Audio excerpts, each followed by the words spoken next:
You know, if you've ever looked at marketing aimed at women and just thought, really, pink again, and maybe a higher price tag. Yeah. Well, you're definitely not alone. Right. It's frustrating. And honestly, for brands, it's such a missed opportunity. Totally. It feels like it's time we move past that very surface level approach. So today we're doing a deep dive. We're looking at some really powerful insights from Dr. Ari Masudi. He's a business consultant. And he has this essential masterclass called Beyond Pink, Marketing to the Female Mind. Yeah. And our mission here really is to get past those superficial tactics, you know, the whole pink tax thing. Right. We want to dig into the genuine strategies, the ones backed by psychology, even neuroscience, that help brands truly connect with female consumers. It's about finding what actually resonates, not just what looks, I don't know, stereotypically female. Exactly. And this deep dive, it's really for you if you're an entrepreneur, maybe you're in marketing or even design, and you're looking for something that, well, actually works, something that builds real connections. Yeah, something effective. So let's just tackle it head on. This whole pink tax masquerade, as we're calling it. Okay. We've all seen it, right? A brand suddenly has this quote-unquote insight that women buy things. Groundbreaking stuff. Right. And their big move is slap on some pink, maybe a swirly font, and then hike the price up 40%. And call it empowerment. Yes. Yes. And call it female empowerment. It's something else. It really is. It's not smart marketing. It just feels kind of lazy. Patronizing even. You see those like lady hammers. Oh, yeah. Rose gold. Exactly. Just smaller tools in rose gold. Or protein powder. I've even seen this from female founders. Rebranded as like goddess fuel. Right, right. And it always costs more. Always costs more. It's so transparent. You just kind of roll your eyes. Yeah, absolutely. And the real insult here, it's not just the price hike, although, let's be honest, that's annoying. Very. It's the assumption underneath it all. The idea that women are just easily swayed by these surface changes. Like they won't notice. Exactly. So brands think, why bother with real innovation or better features or, you know, authentic representation? It's like they're underestimating their audience. Massively. And yet the opportunity is just huge. Women drive, 83% of purchasing decisions globally? Wow. 83%. Yeah, and they control something like $31 trillion in annual spending worldwide. That's enormous. It is. But despite that power, most marketing campaigns just missing the mark. Because, as Dr. Masudi points out, women often process things and make decisions, well, differently. Not better or worse, just differently. Different pathways in the brain are often involved. Okay, and this is where Dr. Masudi's work gets really interesting, isn't it? Yes. His whole idea is that the answer isn't more pink, it's deeper psychology. It's applying insights from neuroscience. Right. He uses this great analogy, like imagine you're a chef. Okay. And you suddenly find out your customers have completely different taste buds than you thought. Like they perceive flavors in a whole new way. Okay. So it's that fundamental. That's the level of difference we might be talking about. So today we're going to unpack 6 psychological keys from his work. Keys that could honestly change how you approach marketing. All right, let's dive in. Key number 1, Dr. Masudi talks about is the art of panoramic thinking. Can you break that down? What's this holistic view? Sure. So basically, when a woman looks at a product, she often doesn't just see like feature A, feature B, feature C.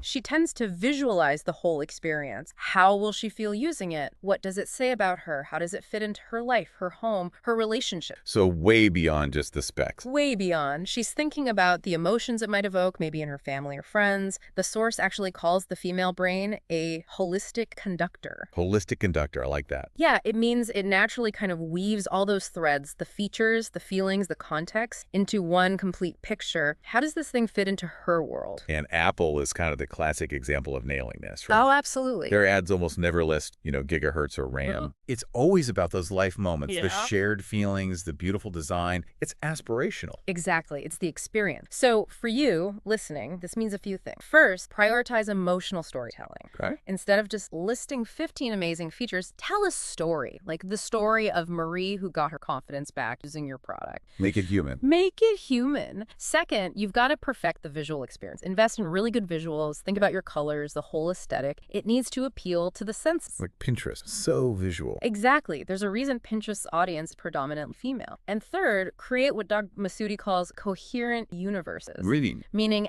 everything needs to hang together. Your website, your packaging, your social media. It should all feel like part of the same immersive, harmonious world. Think about Dove's Real Beauty campaign. Oh, yeah, that was huge. Huge. They didn't just sell soap. They built this whole universe around self-acceptance, authentic, and that created a really deep, lasting emotional connection. That makes total sense. Okay, so building on that idea of the holistic panoramic view, the second key is emotion before action. Yes. So the idea here is that while some buyers might analyze and compare specs first, Dr. Masudi suggests women often feel first. That initial gut emotional reaction is really powerful in shaping the final decision. Exactly. And there's research to back this up. A Stanford study, for instance, found that women activate, get this, 40% more brain areas during emotional process. 40%? Wow. Yeah. And it's not just about feeling more intense emotions necessarily. It's about processing them more broadly, connecting them to memories, to social understanding, to decision-making itself. So emotion isn't just like a nice to have in your marketing. No way. It's often the main event. You have to connect on that level first. Okay, so what kind of emotions are we talking about? What's in the toolbox here? Well,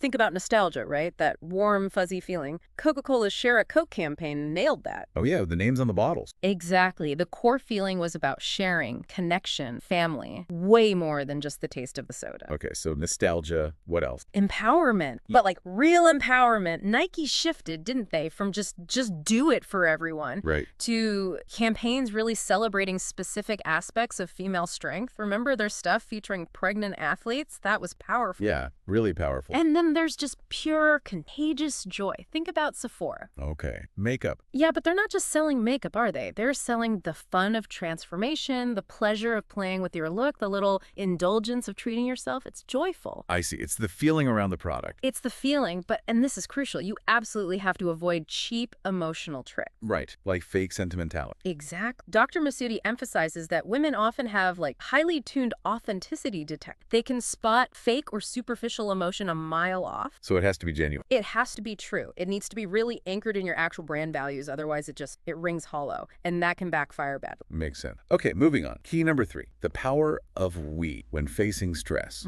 So Dr. Masudi contrasts this with the typical fight or flight response. He suggests women often lean towards a tend and befriend strategy under stress. What does that mean in practice? It means seeking connection, reaching out for support, sharing experience, building community. It's about strengthening social ties as a way to cope and find. Okay, tending and befriend. Yeah, and this has real implications for purchasing behavior. There's Nielsen data from just this year, 2024.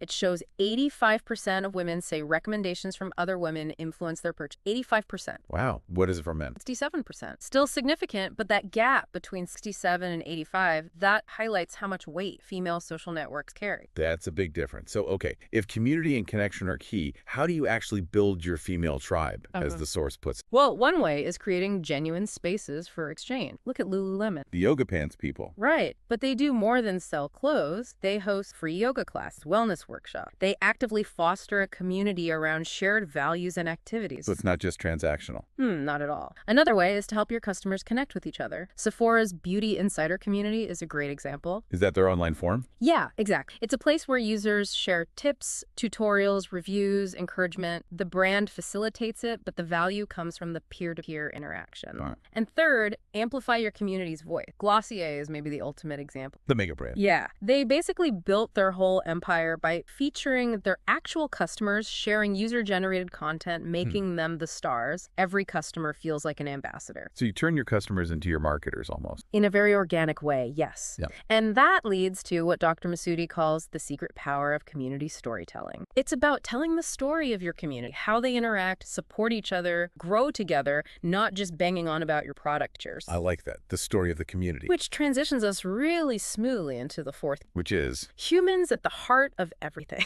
Okay. Humans at the heart. What does that entail? Well, Dr. Masudi suggests that women, generally speaking, tend to be more interested in relationships than in just objects or abstract concepts. No, relational. Yeah, a stronger relational orientation. So when they engage with a brand, they often want to know, who are the people behind this? What's their story? How does this product actually impact relationships, mine or others? And why are they even doing this? What's the purpose? It's about the people and the why. Exactly. And this helps explain the massive success of female influence, right? Yeah, makes sense. The source mentions that 74% of women trust recommendations from follow. Compare that to 56% for male influencers. Again, a big difference. Huge. It's not just about follower accounts. It's about that perceived authentic connection, trust. So how can brands tap into this? How do you humanize your brand effectively? A couple of ways. First, pretty simple. Put faces to the name. Show your founders, your team members. Let people see the real humans involved. Get personal. Yeah. Share your origin story. Why did you start this? What struggles did you overcome? What gets you out of bed in the morning? That personal connection matters. Vulnerability even. Sometimes, yes. Authenticity. And celebrate your customer stories, too. Look at Airbnb.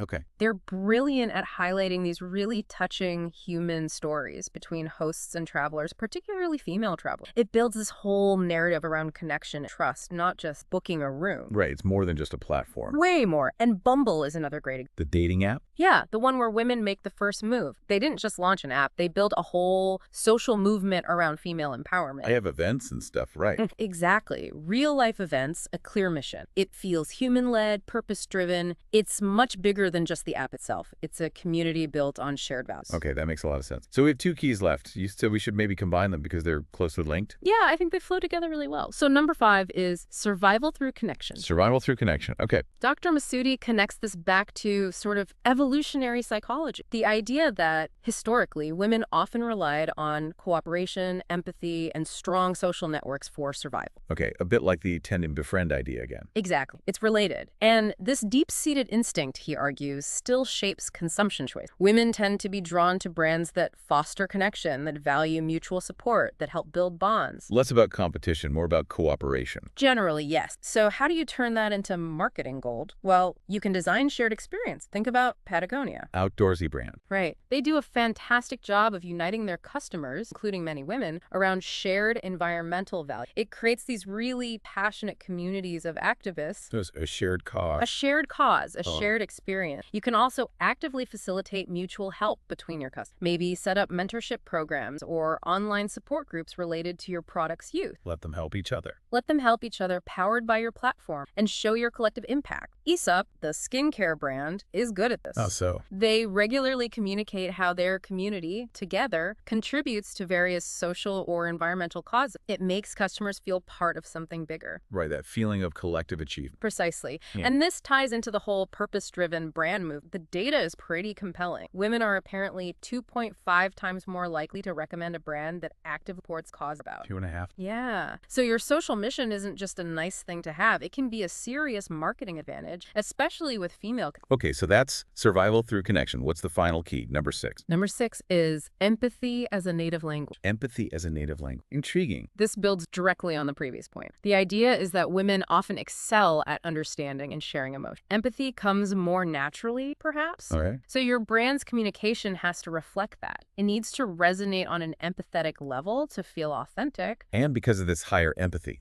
They're often quicker to detect when empathy isn't genuine. They can spot those artificial, maybe even condescending marketing messages instantly. That authenticity detector again. Exactly. So what does an empathetic communication guide look like in practice? Yeah, give us some pointers. Okay, first, adopt a warm, inclusive tone. Lose the cold, technical jargon. Talk like a human, caring. Be approachable. Very. Second, show you actually understand their specific challenges and realities. Think, the period underwear brand. They totally change the conversation around periods, addressed it head on with positivity, no shame, no taboo. That showed real understanding and empathy. Yeah, that felt revolutionary. It really did. And third, celebrate their wins, but also acknowledge and support them through difficulty. The always #LikeAGirl campaign is a perfect example. Oh, brilliant campaign. Brilliant. It took an insult, like a girl, and flipped it into a source of immense pride and empowerment. That's empathy in action, understanding the cultural context and changing the narrative. So warm tone, understanding challenges, celebrating wins. Yes, but, and this is key, empathy can't just be in your words. It has to show up in your products too, in your customer service, even in your company policies. It has to be consistent. Totally consistent. Women are constantly evaluating that alignment between what you say and what you actually do. Walk the talk. You got it. Okay, wow. So we've covered these 6 keys from Dr. Masudi. Panoramic thinking, emotion first, the power of we, humans at the heart, survival through connection, and empathy. What's the big takeaway here for people listening, the entrepreneurs, the marketers, the designers? I think the main takeaway is it's time for a fundamental shift. Move away from the old, tired stereotypes, the lazy pink it and shrink it approach, and adopt a much deeper, more psychological, more empathetic strategy. Yeah. It's about truly understanding, not just guessing. Sounds like understanding female psychology isn't just like an optional extra anymore. Definitely not. Dr. Masudi frames it as a strategic necessity in modern marketing. It's not optional, it's essential for success. And the brands that get this right. The brands that really master these keys, they don't just make sales, they build incredibly passionate communities, they generate powerful word of mouth organically, and they create fierce, lasting loyalty. That sounds like the goal. It's the holy grail, really.